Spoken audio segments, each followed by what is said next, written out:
On behalf of the Golden Glow of Christmas Past, welcome to something we call Opening the Door. It's a series of presentations by different Glow members to show the public what, or perhaps I should say who, the Glow really is.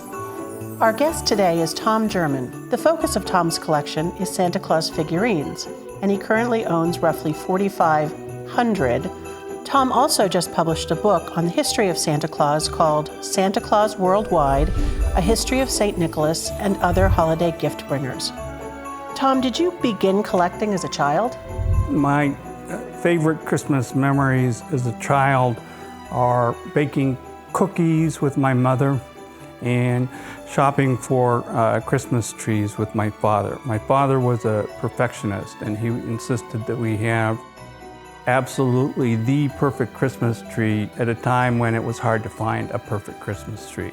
So we would spend days sometimes going from lot to lot. When we got home, we would spray the whole tree with this white gooey stuff called flock. It was very popular in the 60s. I added colored lights and shiny ball ornaments, and that was our tree. When did you begin to decorate your own home? It was 1985, after I purchased a home in Pasadena. And we went to a craft fair, and I found this little Santa. He was maybe about a foot tall. He was very plain, and he was only 10 or 15 bucks, but I liked him and I took him home. Do you recall any of the other Santas that you acquired in the 80s? The first few, I actually do remember some of them. I had a couple of what are sometimes called possible dream Santas. They're made of canvas that's been hardened, so they're very light, but they're able to make a beautiful Santa that way. I had a couple of lead crystal Santas, and I had a couple of folk art Santas made by some guy with a carving knife, and they didn't try to be exactly what Santa was, but they were nice to look at. When did you transition from decorator to collector? Well, after I had enough Santas to fill the fireplace mantle, and at that point I decided I had a full mantle of Santa Clauses. I must be a collector. And if you're a collector, then you collect, and that's what I did. Where did you acquire your Santas? Most of them I bought at Christmas stores on vacation. Virtually every tourist town has one or two year-round Christmas stores that are designed for people like me. Some people on vacation collect little spoons or shot glasses or refrigerator magnets. I collected Santa Clauses. How did you decide what to buy? I had a simple rule, which is if I saw something that was not like anything I had, I bought it. Were there some principles behind how you chose those Santas? Yes. First of all, if you have a collection, in my mind, that implies you should have some representative examples of everything within the subject area. Secondly, I had a theory, I will call it, about Santa Claus. When you look at Santa Clauses, you can virtually always say, that's Santa Claus, even though if you stood them up next to each other and you looked at the characteristics, you would be hard-pressed to say what it is that makes it Santa. There's no single feature that creates the look of Santa. You can define the look of Santa by several different characteristics. Can you give us some examples of some of those characteristics? The best example is actually a song called Must Be Santa. It was recorded in 1960 by Mitch Miller and his sing-along gang. And it's got a series of lines. Santa's got a beard that's long and white. Well, most Santas do, but some Santas have no beards at all. Some Santas have very short, well-trimmed beard. Other Santas look more like the characters in the rock band ZZ Top. All of those are Santa's beards. Santa comes around on a special night. Well, yes, Santa does, but the night varies depending on the custom, the nation, and the type of Santa. Santa can come on December 5th, for Santa Claus, December 6th for St. Nicholas, December 24th, Christmas Eve, or 25th for Santa Claus. Another example are Santa wears a suit that's red. Well, most Santas today wear a suit that's red, but if you look at it historically, that's not true at all. Santa laughs this way, ho, ho, ho. Well, we have an impression of Santa that's jolly, but there are some Santas historically who are not very jolly at all. They carry around a fistful of switches. So that illustrates how you can have various characteristics, but at the same time, they will have a certain commonality to them. You said you were looking for diversity in your Santa collection. Did you achieve the diversity that you were looking for? Yes, I ended up with about 4,500 Santas, and they cover just about every type of Santa, every characteristic you can think of. Tall, short, fat, skinny, bearded, not bearded, anything you can imagine I have. When did you join the Glow, and how did that affect your collecting? I joined the Golden Glow of Christmas Past about 8 years ago, I think. I wish I had joined it 30 years earlier. How did it change my approach? Well, I was no longer limited to Christmas stores, as I foolishly thought I was. I learned that there were antique stores. There were Golden Glow conventions where the favorite activity is something called room hopping. And it's a great way to acquire vintage Santa Clauses. Tom, can you show us some of your collection? Sure. Most of it is on the third floor of our house, where we had to build out the attic, created, I think, 1,200 square feet of storage, and that is just packed to the rafters. But I keep some in the living room that are some of our favorites, so if you will come with me, I'll show you some of them. These are some of the Santas that I keep in our living room year-round because they're just some of our favorites. These two here are brass from England. This is from Spain. This is Lennox from the US. This is what I called earlier a Belschnickel, and it's made in Germany. They were made to put candy in. This is a Fitz and Floyd, which is made in Pennsylvania. They do just beautiful ceramic. This is Capamonde, which is an Italian ceramic maker. This is made by Navajo Indians in Arizona, and this is made in either Russia or Ukraine.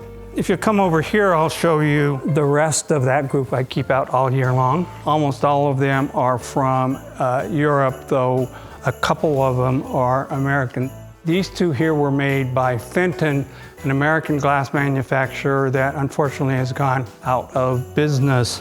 If we come down here, this is Royal Dalton, which is an English ceramic company. This is Polish ceramic Santa. This is Swarovski crystal. You've probably all seen that in stores, and that's their unusual Santa. This is Limoges, made in France. This is called Henri. It's made in Italy. The amazing thing about this is it's all hand carved. If you look at the detail, it just blows you away. These are two Irish crystal Santas. And this one, I waited for a long time to find. Eventually, I did find it in Paris at a little store on the banks of the Seine River. It's a Baccarat Santa. This is Lennox, again, an American maker. And then this is an English pewter designer. These are two Santas that I brought out because they're the smallest and the tallest of the group. This guy is about 3/4 of an inch tall. This guy is about 5 feet tall. And those are the two extremes in my collection. This Santa I brought out because it really demonstrates the fun of collecting. I bought this at an antique store in Washington, D.C. And I knew it was beautiful, but I didn't know who made it. When I got it home, I discovered on the bottom of the foot signature from Bethany Lowe, He was one of the most well-known Santa designers in the country and hasn't made handmade Santas for probably 2 decades, so it was real fine. I mentioned at the outset that you had recently published a book on the history of Santa Claus. Can you tell us about it? Yeah, it's called Santa Claus Worldwide, A History of St. Nicholas and Other Holiday Gift Givers.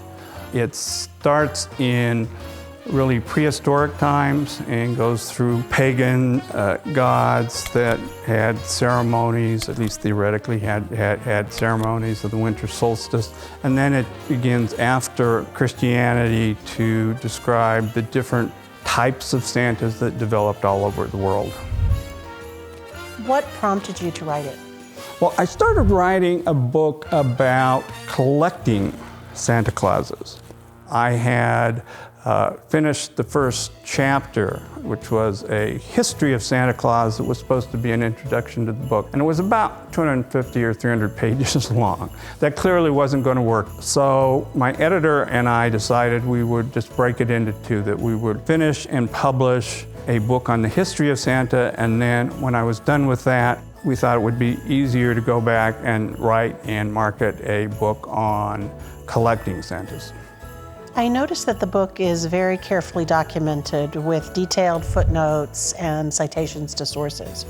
Isn't that unusual in a book like this?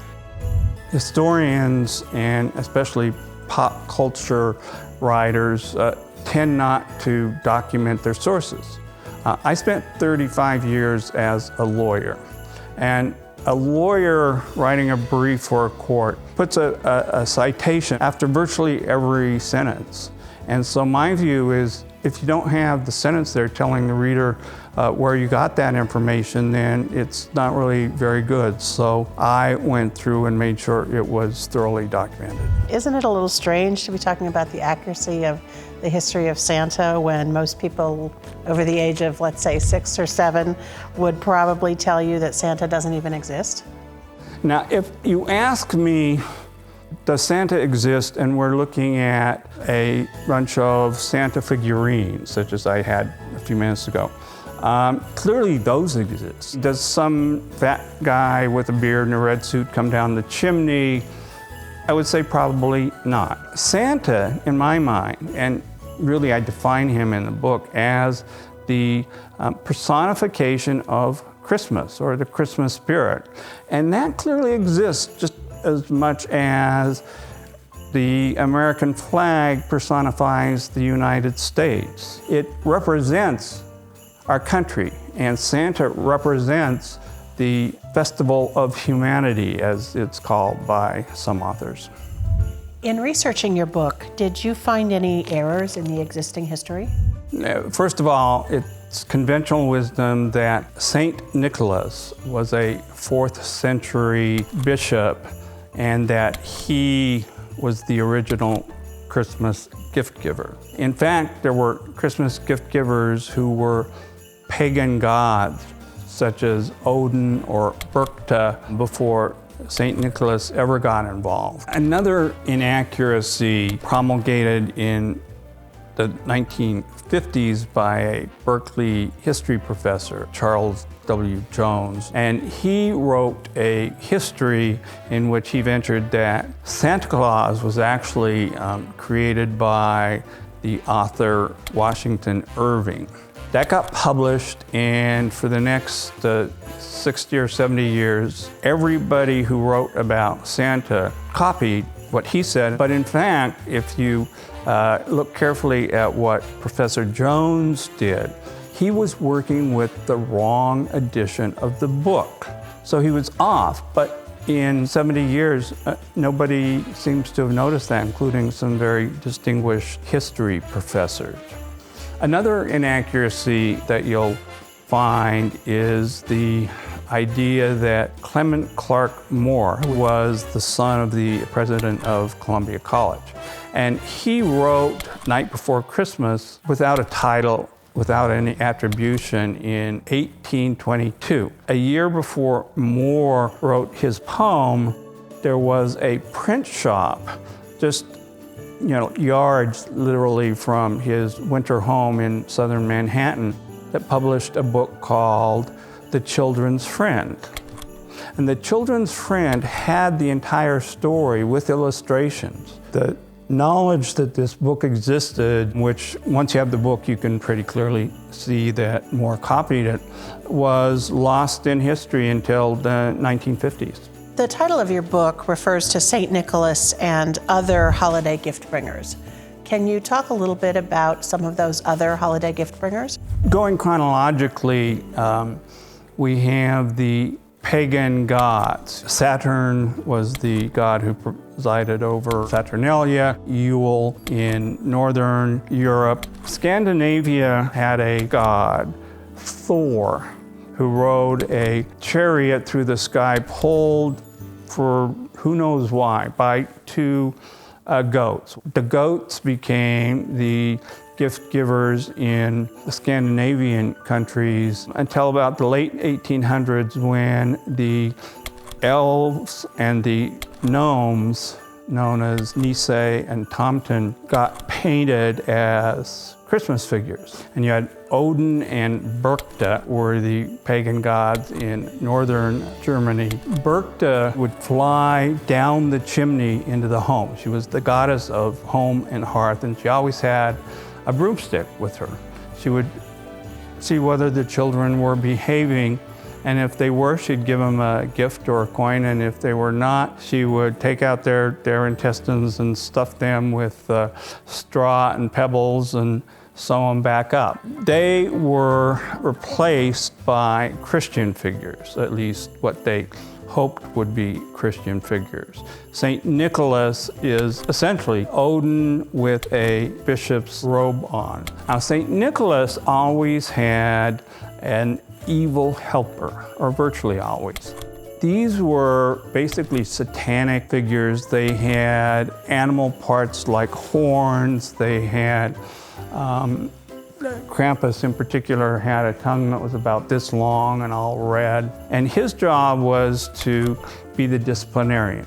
People of Holland essentially created out of whole cloth a character named Sinterklaas. And Sinterklaas looked just like St. Nicholas, but he was not a saint. He was just a guy who happened to live in Spain and who would come up every year and would give gifts to the children, not on December 6th, which was St. Nicholas Day, but on December 5th. And that's how they avoided the prohibition on celebration of St. Nicholas Day. The rest of Protestant Europe had the terror men or boogeyman. The one that was best known, though, is Knecht Ruprecht. And eventually those figures sort of came together in the form of a German gift giver named Weihnachtsmann. That means Christmas man in German. It then started to develop more definite identity that Americans know as Pelsnickel or Belschnickel.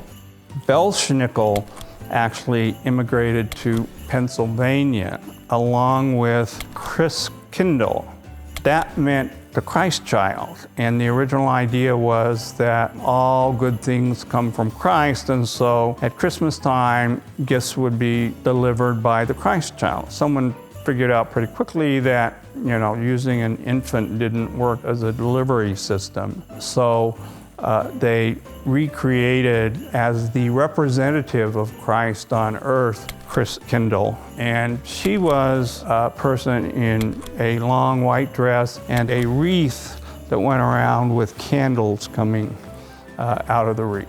In Pennsylvania, however, the pronunciations were distorted, if you will. Somehow the understanding came that Belschnickel, the male gift giver, was actually known as Kris Kringle. And Kris Kringle was really the first really popular and definitive Santa Claus figure in the United States. In the 1840s, he had 3 books about him. It wasn't until the 1860s that people started to use Santa Claus in lieu of St. Nicholas when they were telling the poem Night Before Christmas. There are a whole variety of gift givers that are basically variations of the ones I've just talked about. What were the most important insights that you gained in writing the book? One insight that I thought was important was that no one invented Santa Claus. He evolved from prehistoric times, through pagan times, through the Middle Ages, through modern times, really without anybody's help. A second insight that I gained was that Christmas is not a day, it is a season. People tend to think of Christmas as the date Jesus Christ was born on December 25th, which was never the day he was born, but put that aside. In fact, Christmas has always been something that started with an agricultural festival in November or December. The Romans called it Saturnalia, we call it Thanksgiving. You go through when you have the sun god in ancient times, Jesus Christ in more modern times, have a birthday celebration. You then have a New Year's celebration that was in Roman times called Calends. And that's how you have this 4 or 5 week celebration in Rome. And we really have that same celebration in our own lives. We just don't get all those days off. But I think that's an important thing to remember. Can you talk a little bit about why celebrating the winter solstice and now celebrating the Christmas season is so important for the psyche of people? The ancient pagans who celebrated the winter solstice, for them, midwinter was a terrifying time. The sun seemed to be disappearing. All of the plants seemed to be dying. The cattle that were raised couldn't be kept over the winter because it was too expensive in terms of grain to feed them. So they had to be slaughtered. And most importantly, it got cold and it got dark and it got very scary. I mean, in the northernmost parts of Europe, the winter solstice is not the shortest day, it's the middle of a month-long night. And there's no lights, there's no modern entertainment. But what they did have was they had free time because they couldn't do anything. They had the beer and the wine and the mead that they had made with the fruits of the harvest. They had fresh meat for about the only time all year. They had the ability to decorate with evergreens, and they had friends and family and a desire to enjoy themselves by feasting, dancing, singing. And so they were able to create this festival and turn what would have been the most terrifying part of the year into the happiest part of the year. Now, if you bring that forward 2,000 years, it's more similar than you might think. Thanksgiving is sort of launches into this Christmas season. From there, we spend the next 3 or 4 weeks preparing. You then have 2 to 3 weeks of celebration. The feasting, the drinking, the visiting, the presents, all of that. And then by the time you're done with the whole thing, you're in the middle of January. At that point, it's actually starting to get lighter again, starting to get warmer again. The Christmas season allows us basically to take that 3 months of dark, awful weather and nothing to do and to make it the best time of the year. It's ingenious. Thank you so much, Tom, for sharing your insights with us today. Well, thank you. I've enjoyed it.